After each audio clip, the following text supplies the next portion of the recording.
WhatsApp पैसे कैसे कमाता है, जबकि ना तो ये फेसबुक और यूट्यूब की तरह मोनेटाइज है और ना ही इसमें किसी भी किस्म के एड्स आते हैं। व्हाट्सएप जिसकी पूरी दुनिया में 1 बिलियन से भी ज्यादा यूजर्स हैं, जो कि आज के टाइम पर ग्लोबल कम्युनिकेशन सोल्यूशन है, लेकिन वो फिर भी हमसे एक भी पैसा चार्ज नहीं कर रहा है। तो फिर ये पैसे कैसे कमाता है?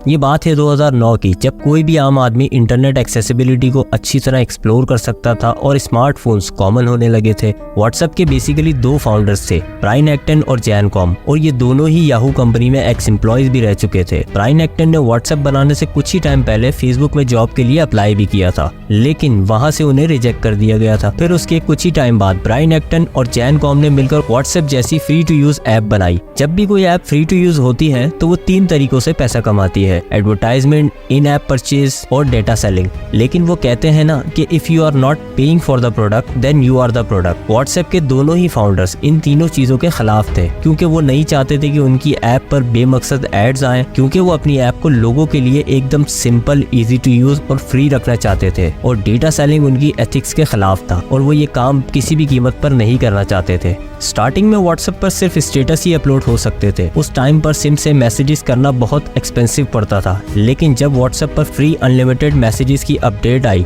तो ये बहुत तेजी से ग्रो करने लगी। लेकिन फिर जब व्हाट्सएप पर पिक्चर मैसेजेस वगैरह का फीचर लॉन्च हुआ तो व्हाट्सएप को अपने सर्वर्स में इन्वेस्ट करने के लिए और अपनी टीम को बड़ा करने के लिए फंड्स की जरूरत थी, तो उन्होंने $1 फीस इंट्रोड्यूस करवाई। लेकिन ये फीस ऑप्शनल थी, अगर आप ना भी पे करना चाहें तब भी आप व्हाट्सएप फ्री में यूज कर सकते थे। लेकिन ये $1 फीस काफी नहीं थी जिससे व्हाट्सएप कंपनी सरवाइव कर सके। और फिर एक कंपनी जिसका नाम सिक्वोया कैपिटल था, उसने व्हाट्सएप में मिलियंस ऑफ डॉलर्स की इन्वेस्टमेंट की, वो भी इस टर्म्स एंड कंडीशन पर कि वो ऐप में कोई भी किसी भी किस्म का इंटरफेयर नहीं करेंगे। और फिर इस तरह ये फंड्स व्हाट्सएप के काम आए, जिससे उन्होंने अपनी ऐप को मजीद बेहतर बनाया और बहुत सारे पेड फीचर्स फ्री में अपने यूजर्स को प्रोवाइड किए। अब आता है साल 2014 और एंट्री होती है मार्क जुकरबर्ग की। जी हाँ, आप लोग इनको जानते ही होंगे, ये वही है जो फेसबुक जैसी बड़ी कंपनी भी ओन करते हैं। मार्क जुकरबर्ग ने व्हाट्सएप को पूरे $19 बिलियन में खरीदा और सब लोग इस बात की वजह से शॉक थे कि व्हाट्सएप, जिसका सरवाइव करना ही इतना मुश्किल हो रहा है, जिस ऐप ने अपने स्टार्ट के 9 मंथ में सिर्फ $1.2 मिलियन रेवेन्यू जनरेट किया था, जो कि टोटली लॉस था, प्रॉफिट तो बहुत दूर की बात, उस कंपनी को फेसबुक ने इतना महंगा क्यों खरीदा? और ये इतने पैसे बनते हैं कि इन पैसों में 20 मार्स मिशन और 13 बार बुर्ज खलीफा बनाया जा सकता था।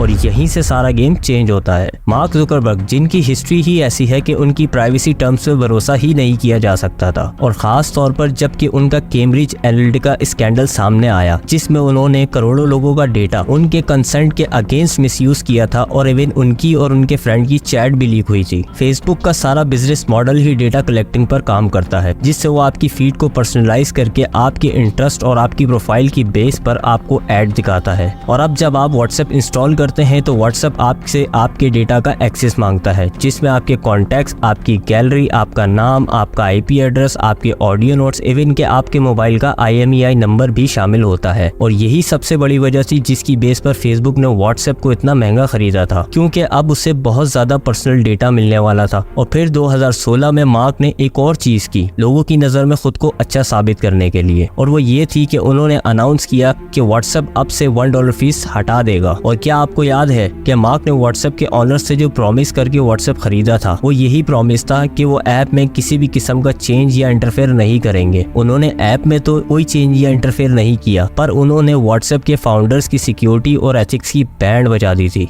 भले ही उन्होंने व्हाट्सएप को कमर्शियलाइज तो नहीं किया, लेकिन जो डेटा लोगों ने व्हाट्सएप पर प्राइवेट समझते हुए सबमिट किया था, और उस डेटा को उन्होंने कमर्शियली यूज करने में कोई कसर नहीं छोड़ी थी। और ब्रायन को ये बात बिल्कुल पसंद नहीं आ रही थी, और इसी वजह से साल 2017 में उन्होंने जॉब भी छोड़ दी थी। और उसके कुछ ही मंथ बाद व्हाट्सएप के दूसरे को फाउंडर जैन कॉम ने भी व्हाट्सएप से रिजाइन कर दिया था। और फिर व्हाट्सएप के फाउंडर की एक ट्वीट भी वायरल हुई थी, डिलीट फेसबुक।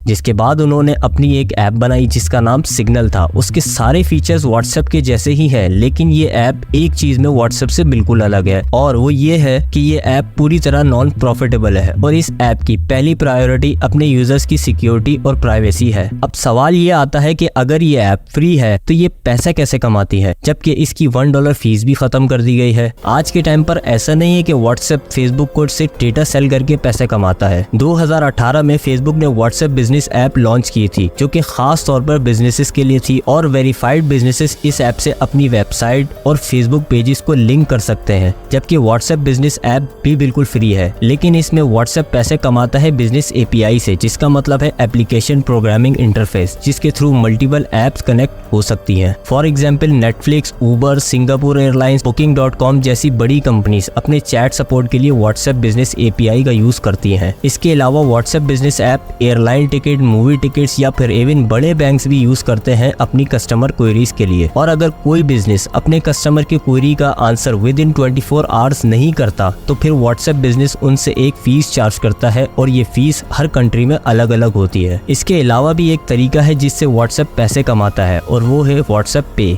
जिसमें बिजनेसेस एक दूसरे को पेमेंट्स ट्रांसफर कर सकते हैं, और ये फीचर अब तक सिर्फ इंडिया और ब्राजील में ही लॉन्च हुआ है। और इन दी एंड अगर बात की जाए तो इन फ्यूचर में भी फेसबुक व्हाट्सएप पर एड्स लाने की भी सोच रहा है, और ये एड्स आपके स्टेटस वाले सेक्शन में आपको दिखाए जाएंगे, जिससे व्हाट्सएप मजीद पैसा कमा सकेगा।